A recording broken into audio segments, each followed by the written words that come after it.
Marhaba, my name is Megan and welcome to Wanderlust Voyages. We are here to tell you all about Morocco, from the culture to the cities to the cuisine. If you would like to learn more about Morocco, be sure to like this video and subscribe, hitting the notification bell so that you are always notified of our future videos. Today I want to address one of the questions that I've been getting a lot lately, as a lot of requests are coming in now that people are getting ready to travel again. And that is, how much time should I plan to spend in Morocco? Well, there's no easy answer to that. Ultimately, it comes down to, what do you want to experience in Morocco?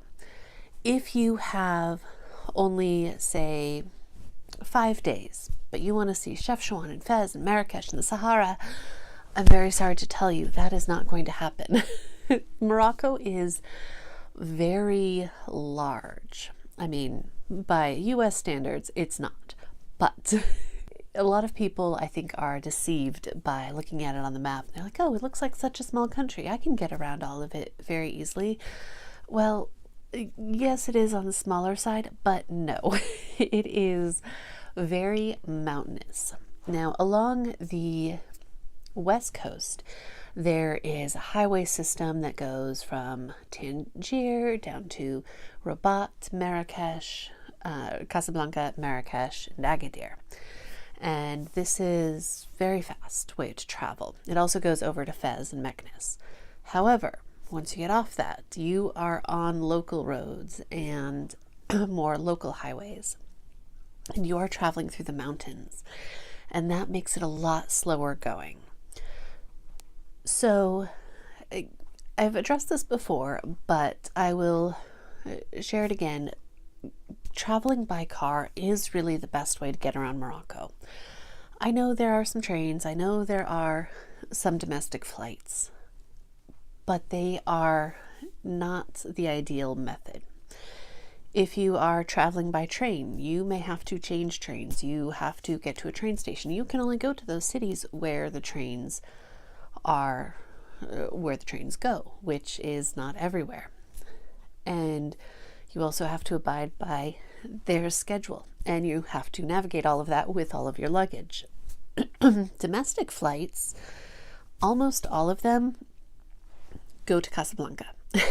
So if you are trying to get from Tangier down to Ereshkigal, which is the closest airport to the Sahara Desert, you're not going to find a direct flight. You're going to have to go through Casablanca and change planes and maybe change airlines to then get to Ereshkigal.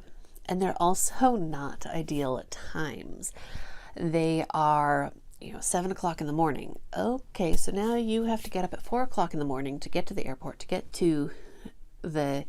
checked in and make your flight down there. And then you're at your next location at, 8 o'clock in the morning. What are you going to do at 8 o'clock in the morning?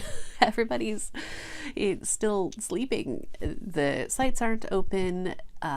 You can't check into your hotel. So it's really not the best method. So we always recommend that people get a driver. Yes, it is long drives, but that's just how it is in Morocco. And also that's where you're going to see some of the more interesting parts of the country, the small towns that don't have a lot to offer in terms of sightseeing, but are absolutely worth seeing as you pass through. And what is life like for all of the Moroccans who don't live in these major cities? It is a vastly different world. So it's fascinating to see. I mean, even, if you, as you're driving from the Sahara to, say, Boumlandaris, or coming in that way, it's like, oh, hey, there's camels on the road. Watch out for them. Or we've even had the experience of, yep, there's sheep crossing the road. We need to hold on, brake for them. You think about that in Ireland. You don't really think about that in Morocco. But there are so many nomads who have herds of sheep who are doing that. So you got to watch out for the sheep. One time we were in Tangier. I think we were trying to get to Chefchaouen, and we were at this little traffic circle, and we had to stop because there were 2 cows duking it out on the road, and we're like, okay, do we need to back up? Are they coming this way? Because they were like literally locked hordes fighting in the middle of the road. So those are the interesting little side adventures that you have when you are exploring a city by vehicle. Now, keep in mind, saying that you should get around by vehicle, I do not mean you should drive yourself. That is going to be an exercise in frustration and is definitely going to diminish your enjoyment of the trip, I'm afraid. So driving in Morocco is definitely different than driving in the US or Canada. It is a lot more chaotic, and they don't always follow the same rules of the road. You know, the first time I was a passenger there, I'm like, oh my God, we're going to get hit. How is there not an accident like every 3 seconds? But it's because they understand the flow of the road and they're anticipating people making these crazy moves, and so it works. But then you throw someone in there who doesn't know how that goes, and they're hesitating a bit too long when someone is expecting them to go, and now there's an accident. So you don't want to be that person who's causing problems for everybody else. We have been there. So usually when we are traveling on highways, there's almost no accidents, nothing going on. We were there a couple summers ago, and there were a lot of people who bring their cars over on the ferry from Tarifa or Algeciras. So there were a lot of Europeans, a lot of even Moroccans who live in Europe, and so they're not used to the Moroccan way of driving. And you have a lot of people who are not local who are driving there, and it took us an hour and a half longer to get there because there were like 3 or 4 different accidents on the highway because people didn't know what they were doing. So please, please, please do not try to drive yourself all over Morocco. It is a recipe for disaster. GPS cannot always be trusted. You don't necessarily know where to park. You don't necessarily know what this road is taking you down. You know, it's like, great, go this way. No, I'm now off-roading and this is not actually a road. So now I need to figure out another way. Or it takes you down something that's like, oh, wait, no. This is not for cars.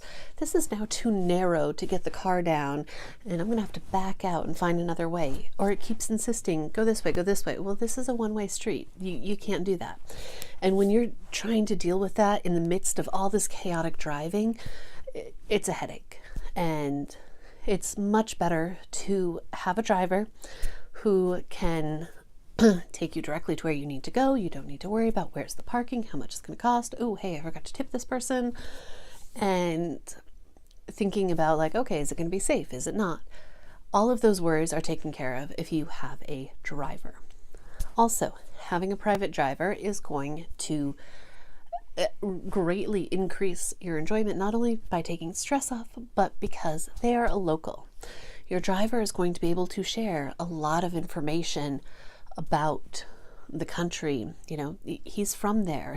And if you are going to, say, if he's from the desert and you're going to the desert, then great, he's going to have some insights that not everybody else is going to get to do. You know, especially if you are friendly with your driver, they're going to share a lot more. A lot of them will invite someone in for a meal with their family and to see, you know, what a real Moroccan home looks like. And it's an amazing experience. So absolutely have a driver, be prepared for some long drives, but it's going to be worth it. It is gorgeous scenery. It's ever changing depending on where you are in the country. You know, you have the lush mountains up by Chefchaouen, you have the farmland, you have the desert, and it's incredible. So all of that to say, how long should you go to Morocco for? It depends on what you want to experience. If the Sahara Desert is a must for you, then we recommend absolute minimum 8 days on the ground. This does not mean your travel days. To get to Morocco from the US, usually you leave the night before. You have an overnight flight, whether it is directly into Casablanca, whether it is into some European city where you're then going to transfer down to Casablanca or Marrakech or Rabat. But that first day when you leave the US, that doesn't count as one of your days. You need 8 days on the ground. This is because the journey through the Sahara is going to take 2 nights minimum, but ideally 3 nights, which is 4 days. This is, it sounds like a lot to a lot of people, but it is so worth it. The Sahara Desert is such an incredible experience. And especially if you go to Merzouga, the Erg Chebi dunes, it's so hard to describe. I mean, it is what you see in the pictures, all of these huge sand dunes, and you go out in the middle of it and it's all you see is sand and sky and these little shrubby bushes that manage to grow out in the desert. It's incredible. Some people say like, okay, great, I just want to do a quick trip down, just spend 1 night and keep going. Okay, think about that for a moment. You're going to make the journey down from Fez. We're talking about 8 hours because you're going to need to stop. Even if you don't need to stop, your driver needs to stop. You need to be safe. And once you get down there, if it is in the cooler months, well, you're either racing the sunset or you're going to get there after dark. That's not when you want to then suddenly hop on a camel and go into the camp. So if you do that, then okay, well, just sat in a car all day. Now I'm on a camel for 45 minutes to an hour and spend the night in the camp, get up and leave. And now you have a 4 to 6 hour drive ahead of you that day, and then another 4 to 5 hour drive after that. That's exhausting. So absolutely take the time, have 2 nights down in the Sahara Desert. The first night you go to Merzouga and you stay in one of the riads. Now a lot of people are like, well, no, I want to be in the desert. Keep in mind, Merzouga is in the desert. You look out the window and you see sand dunes. Some of the riads, you walk out the back door and you are walking into the sand dunes. A couple of them, it's like, okay, is there going to be a problem because the sand dune is encroaching on the riad? There's one private riad that we know that it used to have this courtyard right in front of it, but now it's a sand dune in there. It is in the desert. So don't be afraid to spend 1 night in the riad. You're still going to be in the desert. You're still going to have that experience. It's just going to be a little bit more comfortable because you don't have to take a camel ride or another bumpy ride through the sands to get there after that long drive from Fez or Meknes. So you want to have the first night in the desert, in the riad. The second day, now you have a full day to explore the desert. You can do the ATV or dune buggy excursions. You can do a trek through the desert. You can visit nearby Rissani and see that local market. It is a completely different experience from the markets of Fez or Marrakech or Essaouira, because this market is not half geared towards the travelers, and it's not someplace where, like in Fez and Marrakech, there's a lot of people who live amidst the souks. It's all part of the Medina. They live 2 doors down, and so it's this blend of markets and homes, and it's one cohesive community. But the market in Rissani is not. It's it is separated. And you're going to find all sorts of things as you go through. You have the people who are selling the spices and cookies and olives and dates, and people who are selling rugs. But you also have people who are selling, the cell phones and housewares and clothing, and all of it is together. But it's a very different feel. It's really hard to explain, but you should absolutely go visit it. It is also a place where on market days, people bring their livestock, and so there's also the livestock market that you can visit if that is of interest to you. I know that not everybody wants to see that. Personally, I'm okay with that without seeing all of that, but some people find it very interesting.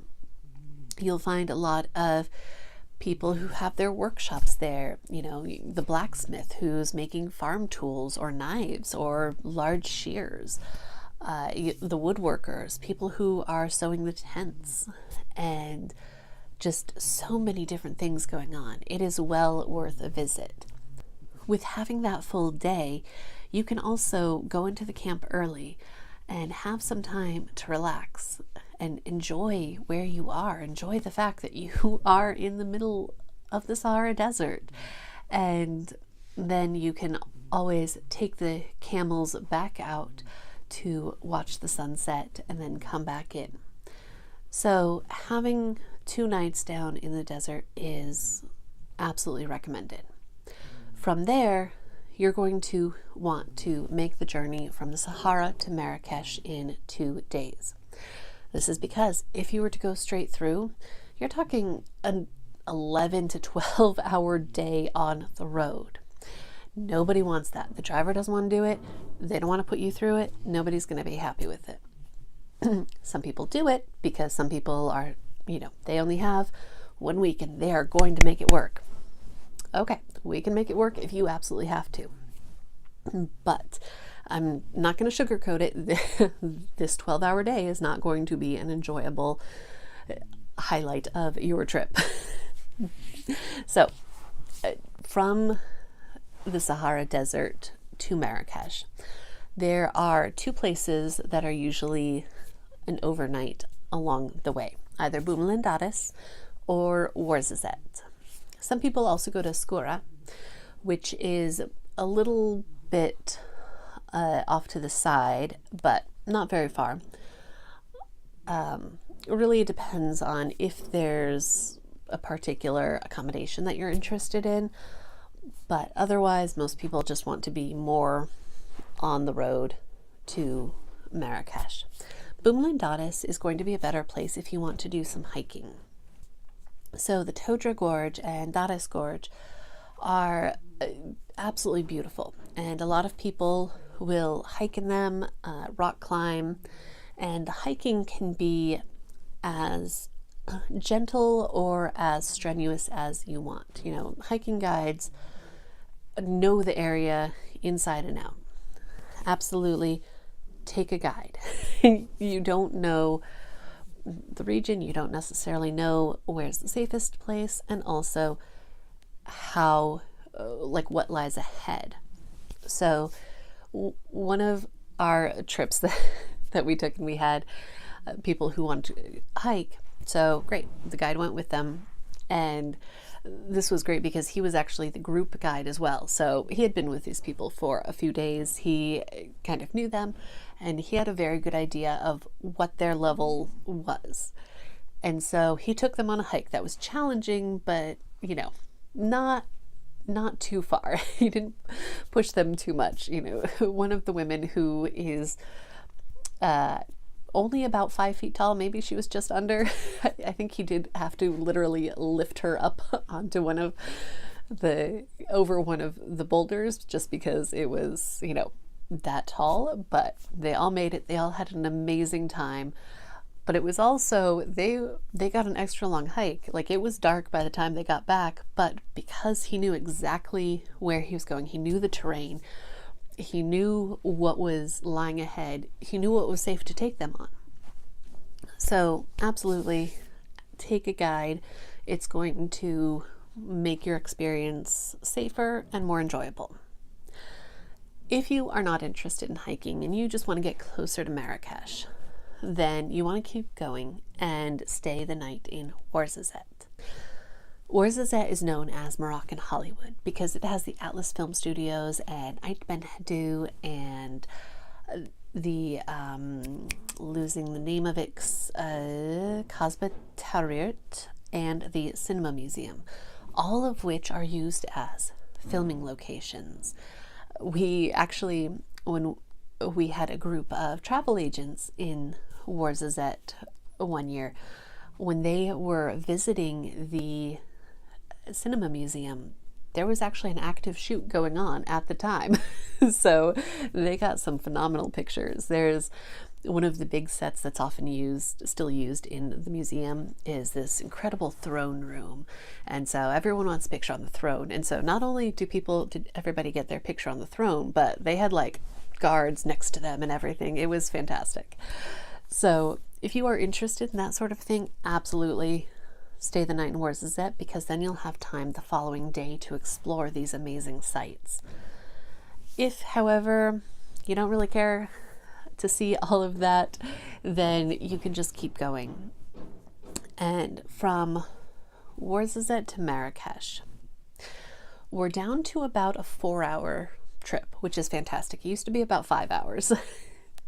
And the reason it takes so long, it's not very long distance wise. It's about 150 kilometers or so, but at least 100 of them are almost back-to-back straight, switchbacks over the mountains. It is a lot to go through. So it's a little bit slower going, but they've been doing a lot of work on Tishka Pass and widening the road, making it easier to drive. So we're getting down there. They're shooting for 3 hours or less drive time. So, however, it's still a lot to do all in one day from the Sahara, so we break it into 2. So you can see why you need at least 8 days if you want to go to the Sahara. Ideally, we do say 10, because this allows you to, first of all, when you arrive, spend the first night in Casablanca or Rabat. A lot of people from the US do arrive through the direct flight from JFK to Casablanca, which is a fantastic flight. It gets you in at 9 or 10 in the morning, and you have the whole day. So you're not losing an entire day to travel. If you're doing this, then you can also maybe continue on and go to the north, go to Tangier, Chefchaouen for that first night, or over to Fez for that first night. However, it does make a really long day. So if you don't have to do that, it is very nice to spend that first night in Rabat or Casablanca. And if you are coming in on a different flight, let's say an Air France flight that gets in at 3 o'clock in the afternoon, okay, by the time you get out of the airport, it's going to be at least 4 o'clock. And now add another hour to get to either Casablanca or Rabat, and now we're at 5 o'clock and it's dinner time and your day is done. So keep that in mind. If you're coming in the afternoon, you need an extra day for everything. So if you want to go to the Sahara Desert, ideally 10 days, this will give you that time to spend the first night in Rabat, to see Fez. Along the way, you can stop at Meknes or Voulibilis, make the way down, spend your 2 nights down in the desert, 1 night on the way to Marrakech, and then you have time to see Marrakech. So we do recommend having a guide for at least your first half day. This will help you get your bearings, as well as help protect you from all of the people offering to guide you, which really means, hey, let me take you to my shop. Or, sure, I'll show you where that is, and you better give me some money or I'm going to leave you stuck in the middle of who knows where, not anywhere close to where you need to be. So definitely having a guide really helps on that first day. And this is something that even myself, like I don't really like going through the Medina on my own, because it's constantly, hey lady, need a guide, hey, let me help you. And I'm just like, no, we're done.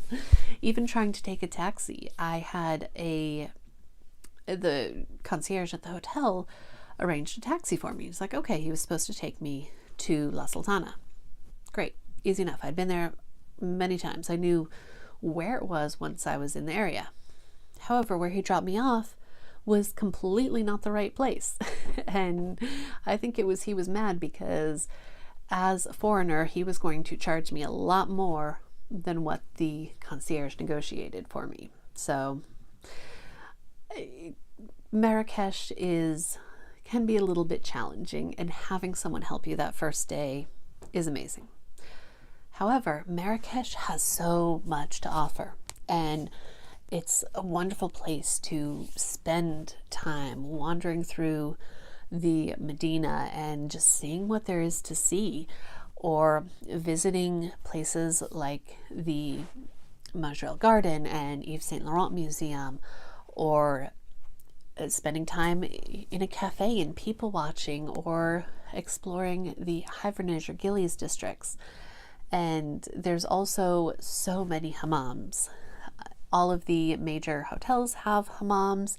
A lot of them allow outsiders to book them.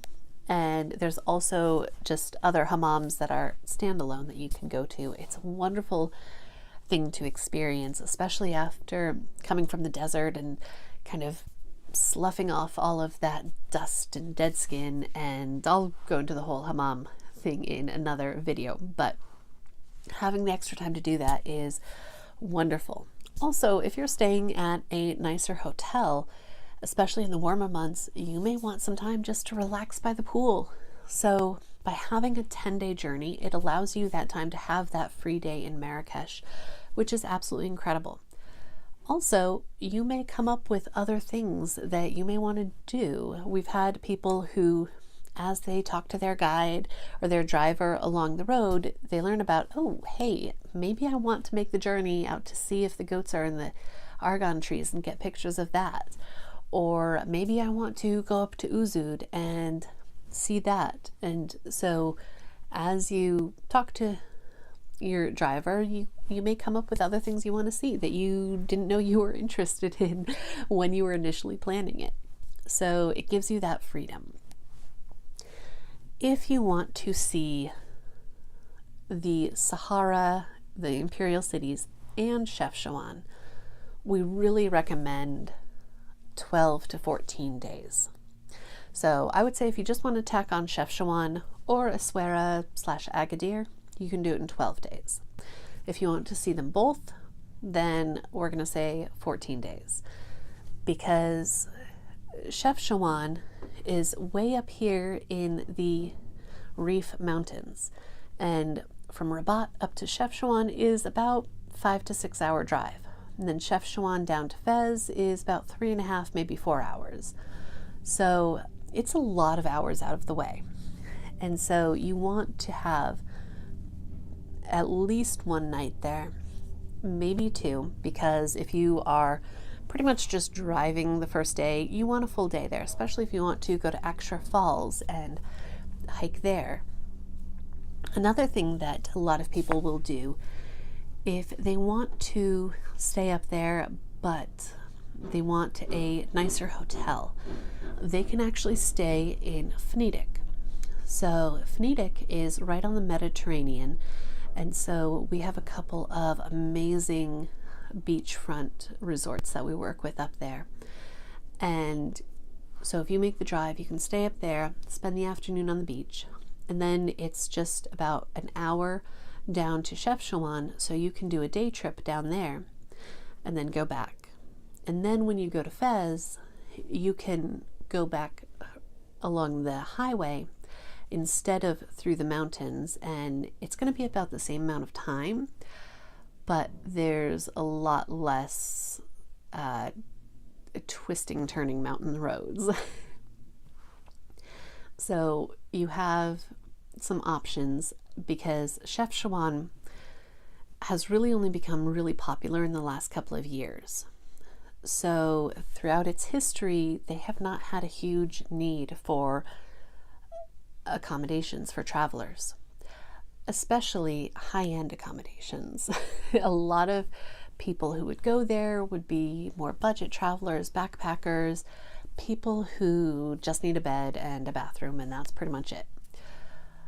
However, as it's become more popular, the couple of accommodations that are higher end, they book really quickly. There are exactly 2 5-star riads in the Medina, and one of them has 17 rooms. The other has, I think, 10. So if you have a group, good luck. So you can see where if you are wanting those higher end accommodations, having an alternative of staying up in Phoenique is going to be a better idea. So if you want to, as I mentioned, go to Essaouira or Agadir or Tagazout, then again, you want to add a couple more nights for that. Now, if you are going to that region, first of all, as you drive from Marrakech, you're going to find the goats in the argan trees, most likely, which is fantastic. There's, interestingly, it's one of those things that you do hear different things about whether or not it's ethical, whether or not it's real, but I will share my knowledge of it, which comes from seeing them, talking to our drivers and guides who are in the area. The goats, absolutely, they climb the argan trees. They eat the argan fruits. The fact that they happen to be right near the road where travelers are going by, that is not accidental. When there's going to be a lot of travelers, then yes, one of the goat herders, I guess, will pick a tree and make sure everything is well bolstered so that you can get more goats up there, and they get the goats up there and they munch away, and of course then they'll take them to another tree another day or later that day that has not already been picked clean of fruit. So it is real, but it is also encouraged in a certain way to make a great picture. You can walk up to the trees and you see the goats in there. They're not tied to the tree. They're not, forced to be up there, at least from what I can see and what I have heard from our drivers and people, who live there, who know these people. Of course, again, it is always polite to offer them a small tip, 10 dirhams, 20 dirhams, something like that.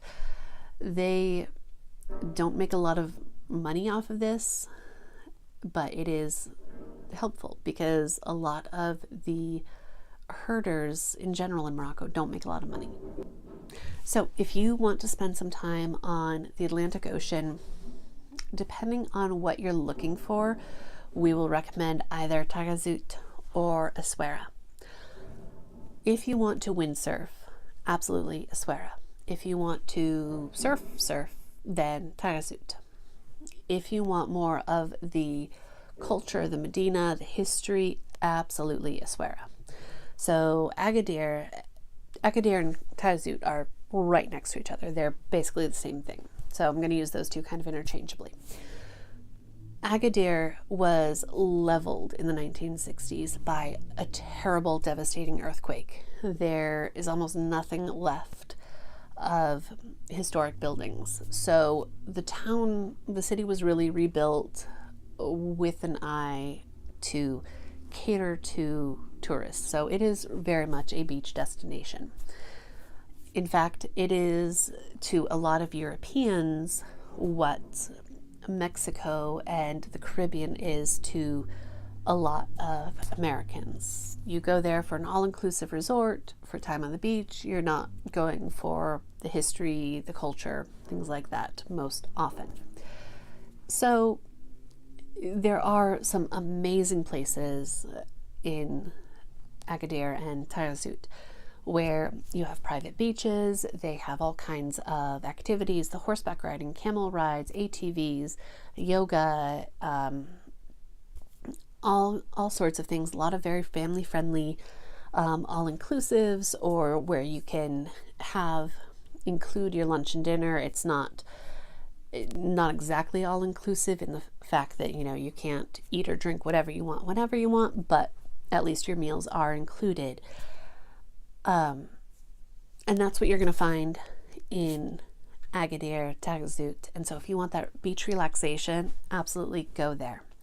If you want the history, the old Medinas, then you want to go to Essaouira. Essaouira used to be known as Mogador, and it used to be 1/3 Jewish. Had a huge Jewish population before they all left and went to Israel.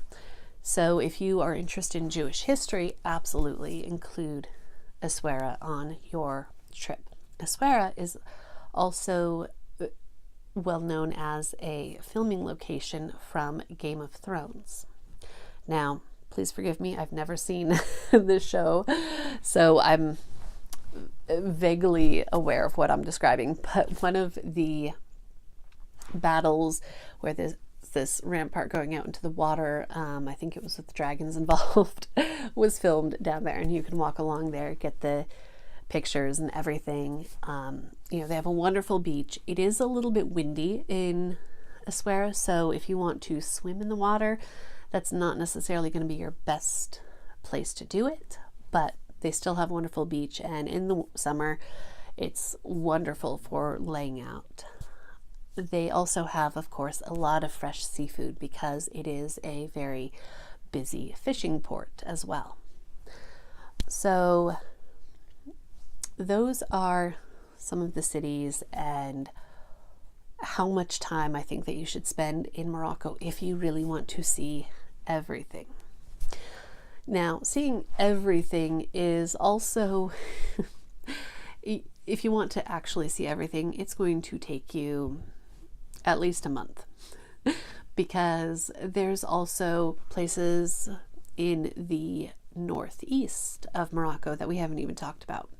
So up there, if you keep going along the Mediterranean, you're going to come to El Hoceima and Saidia, and also Oujda. Oujda is another great option for seeing more of the local, like true local cities where very few travelers go there.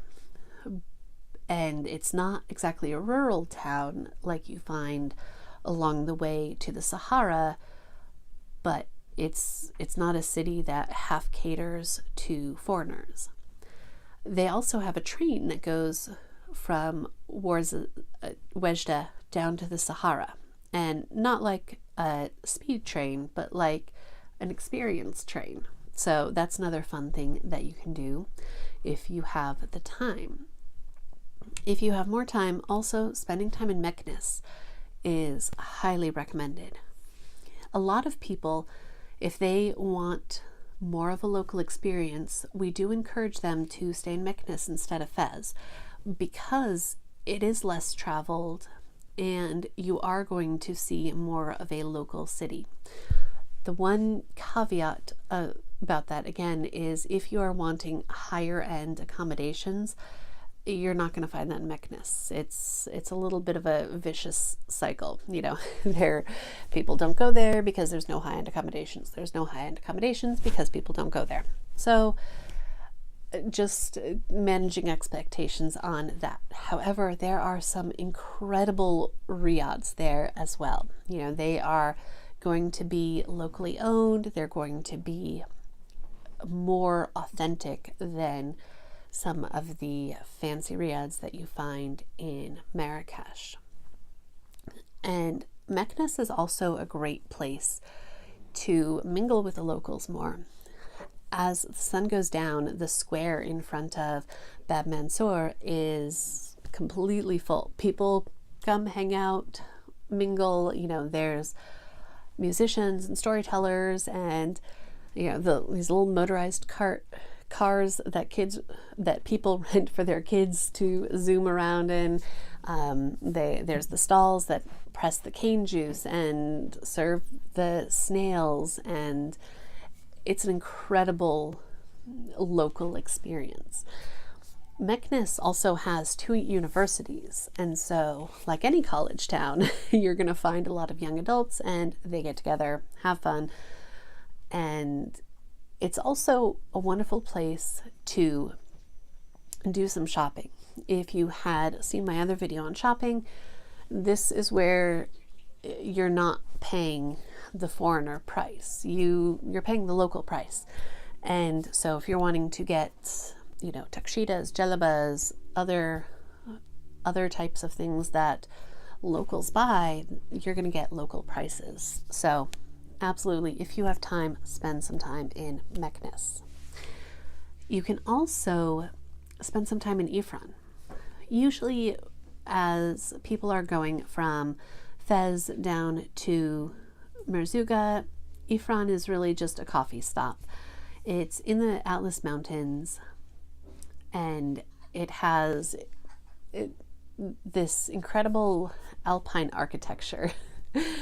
Not something that you usually see, because usually in Morocco you see a lot of flat roofs because people take advantage of that. It's warm, it's sunny, let's use the rooftop for whatever, living space or laundry space to dry your clothes, whatever it is that you want to do. However, in Ifrane it does snow.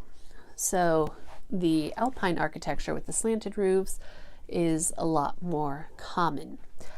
And there's also a wonderful resort if you are looking for a high-end location called Mishlefen.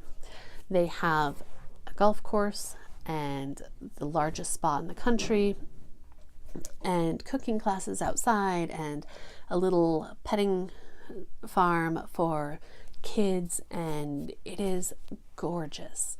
So if you have a day or two and want to, again, have a little bit more of that relaxation, then you can absolutely spend a night or two in Ifrane. And this will also then break up the trip down to the Sahara if you would like. Also, if you have more time, you can take the long route from Fez to Marrakech if you don't want to go through the Sahara and go through the mountains. If you do that, we do recommend breaking it up with a night in Beni Mellal. And that's because this journey is going to be 10-11 hours if you do it all in one day. It's absolutely beautiful. So whereas up north along the Mediterranean, you're going through winding mountains that are kind of like Tishka Pass, but it's all very much the red rock, and sometimes you have the ocean on one side. But as you're going through the mountains, through like Beni Mellal, it's very lush and green. And some of it really does remind me of Ireland, how green and beautiful, and the rolling hills. And so that's also another incredible experience if you want something different and unique. And of course, if you have extra time and want some more time on the beach, then visiting other cities on the Atlantic like El Jadida would be an excellent choice as well. So El Jadida used to be a Portuguese city. It used to be known as Mazagan, and again, it does have a lot of Jewish history there as well. So that's often a stop when we have tours that are focused on Jewish history. So that's all the things you can see if you want to spend a long time in Morocco and see everything. But what if you only have a short time? So if you have 7 days, you can easily do the imperial cities. You would come into Casablanca most likely, go to Rabat, from Rabat over to Meknes, Fez, and here's where, unfortunately, you're probably going to have to do some backtracking. You'd go back from Fez, back over and down to Marrakech. There is a flight between Fez and Marrakech. 3 days, right now it's 2 days. Usually it's 3 days a week. And sometimes it can change whether it is a 9 a.m., a 1 p.m. or a 9 p.m. flight. So again, if you're trying to plan for next year, we don't know those flight times, and so that can be kind of iffy planning around. But the trip from Fez to Marrakech going through Rabat is all highway.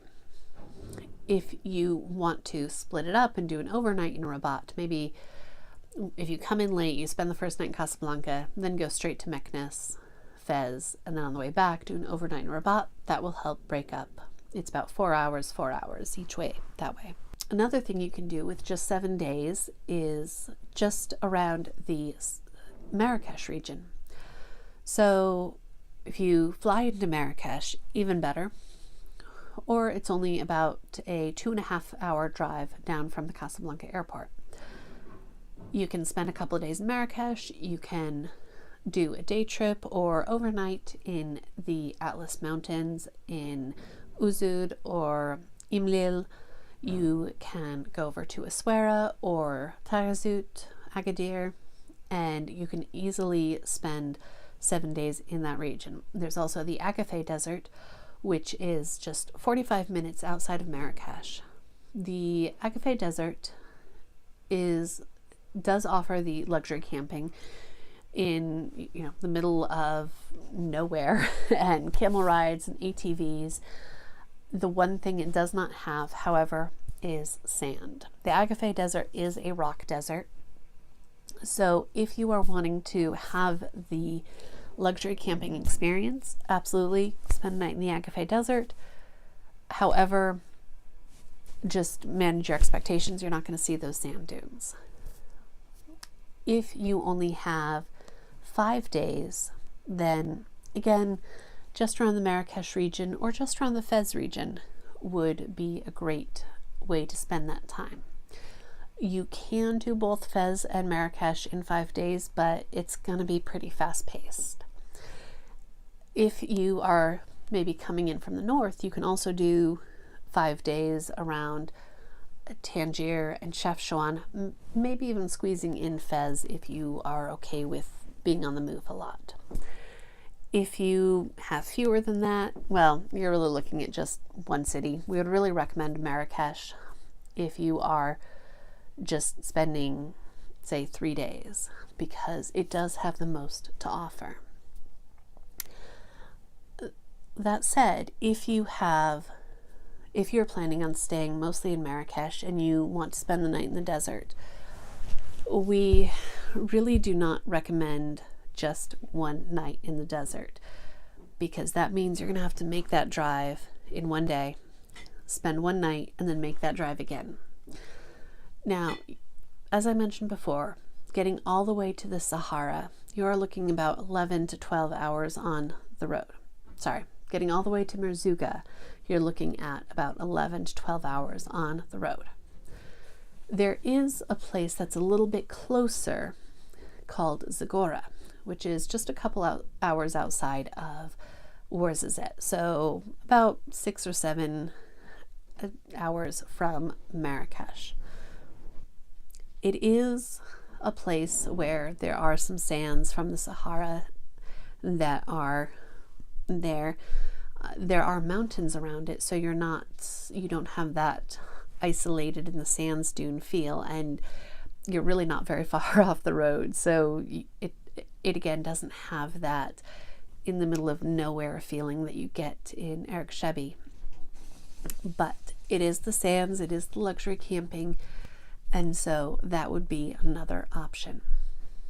Another thing to keep in mind, though, if you are making that journey just for one night, you're doing Tishka Pass twice. If you get car sick, I would not recommend doing Tishka Pass 2 times in one trip. Do people do it? Absolutely. Do people go all the way to Merzouga for one night? Absolutely. Do we recommend it? No, we do not. It is going to be much more enjoyable if you are spending less time on the road. Another thing, if you want to maybe go to Zagora and then go to Agadir or Taghazout and then back up to Marrakech, that's something you can do without doing Tishka Pass twice. There is still going to be a lot of winding mountain roads that are almost as bad as Tishka Pass, but it is not as long if you take that route. So that's another option if you have limited time and you want that desert camping experience. Some other things that people should be aware of is there's no such thing as a day trip to Chefchaouen from Marrakech. Making that entire trip in one day, it's 9 to 10 hours. So that's something that if you want to do Marrakech and Chefchaouen, 2 nights in Chefchaouen, because having to go all the way up there, you again don't want to turn around and come all the way back the following day. That is going to be rough. Chefchaouen is a wonderful place to visit. It is beautiful, but in my personal and professional opinion, it is not worth adding on excessive amounts of driving just to get to. Yes, you can see the whole thing in a couple of hours and get those wonderful pictures, but if you are wanting to see everything and that's like in the south, and you know, if you don't want to go to Fez but you want to go to Chefchaouen, you are adding almost a full day, 24 hours of travel to spend a couple of hours, and I would recommend really saving that for another time. If you travel to Europe a lot, you can get a flight into Tangier and then go to Marrakech or go to Chefchaouen from there. It's only a couple of hours. And so that's something that maybe you can make a little weekend getaway add-on to another trip.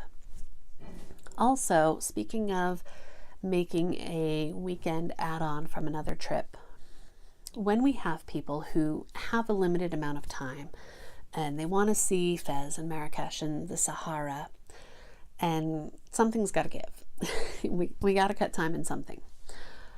I do recommend cutting time in Marrakech. That may sound counterintuitive when Marrakech is the most popular place, but there is a logic to this. Because the journey to the Sahara is so long, most people don't make that journey more than once. Me having done it a dozen times is definitely an exception. If you're going to make that journey, then you should make it worth it. You should make it enjoyable.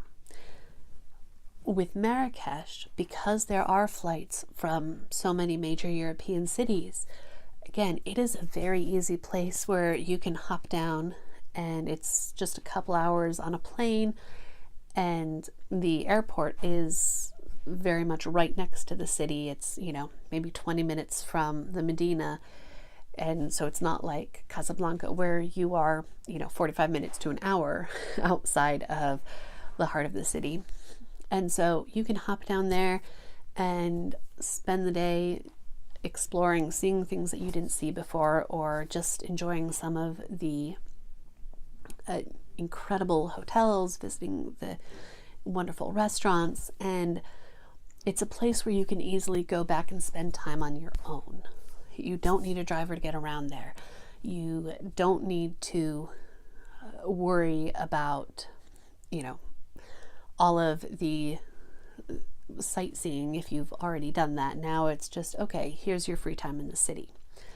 So if you have to cut time from anywhere, I actually do recommend it for Marrakech if there's any chance that you are going to be able to come back, because Marrakech can be a kind of standalone destination. Fez is very difficult to see on your own. The first time I went to Fez, I hated it. I didn't understand why anybody would want to go there. It was boring, it was crowded, it was hard to find anything. And that's because I didn't have a guide. Without a guide, that incredible community of the Medina is a complete mystery. It's a crowd. It's all gray walls and you can't find anything and everything looks the same, and why is there like 20 of the same shop right in a row? But when you have a guide who's able to direct you so you don't get lost and explain to you about all of that, why does it all look the same? What is unique about these different parts? It suddenly comes to life in a way that you don't get when you're on your own. So it's worth it to spend the day with a guide there. In Marrakech, have fun. It is an incredible place, and as long as you know what to expect, as long as you know that, okay, there's going to be people who are offering to guide you, that you really should just say, La, shukran, keep going, don't make eye contact, and go on your way. You will have a wonderful time in the city. So I hope that helps you out with some understanding of what there is to see in Meknes and how much time you should plan for different locations and how much time you need kind of overall to see what it is you want to see. I'm going to leave a link to some of our sample itineraries in the description box below, so you can see a little bit more structured way of how you can spend your time there. And I hope you'll join us next time. I'm going to be doing a cooking video next about how to make misamin. If you've ever had it, it is absolutely one of the best things. So come join me to see how to make it. Be sure to like and subscribe so you know when that video comes up. And I will see you next time.